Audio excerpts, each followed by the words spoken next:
Hi everyone, I'm Alejandro with Autel Robotics. In this video, we are going to manually update the firmware on EVO. Welcome to the flight deck.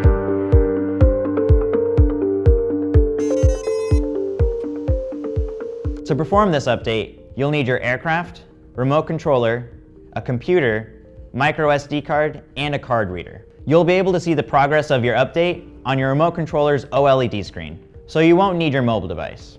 Let's get started by removing the micro SD card from the aircraft. Plug the card into your card reader and connect the reader to your computer. Now, let's head over to autelrobotics.com. Hover over Support and then choose Downloads. Here you can download the latest firmware file and find the release notes. Choose EVO to begin the download. Depending on your web browser, you may need to right-click on EVO and choose Save As. Firmware updates come in the form of a .bin file. This is a binary file that contains all the updates for your EVO.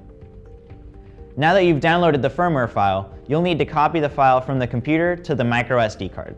You can find this file by navigating to the folder you selected to download the file. By default, the file will usually go to your computer's Downloads folder. Right-click on the .bin file and choose Copy. Then open the folder for your micro SD card. This micro SD card folder often appears as an external drive on your computer.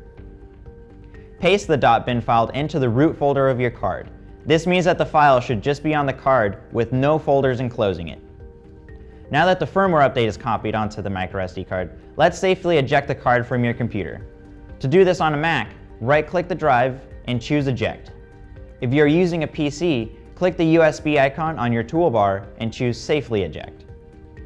Now, remove the micro SD card from the reader and insert it into the aircraft. Next, power on the remote controller. Make sure to do this step before powering on the aircraft. Remove your gimbal lock from the camera, then power up your EVO. On your controller's OLED screen, you'll see the firmware update automatically start within 30 seconds. This firmware update can take up to 30 minutes to complete.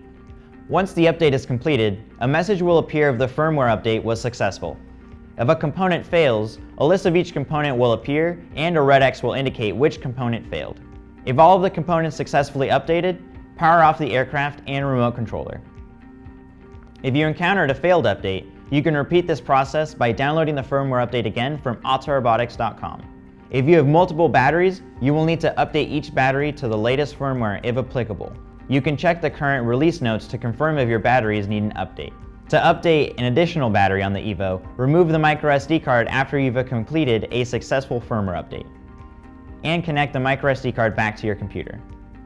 Open your micro SD card folder and paste the .bin file again. Now, safely eject the micro SD card and insert it back into the aircraft. Power on the controller and then the aircraft. The EVO will skip the completed updates and start the new battery update. Complete this process for each battery. If you are encountering any issues with your firmware update, please reach out to our support team. Thanks for watching, and so long from the flight deck.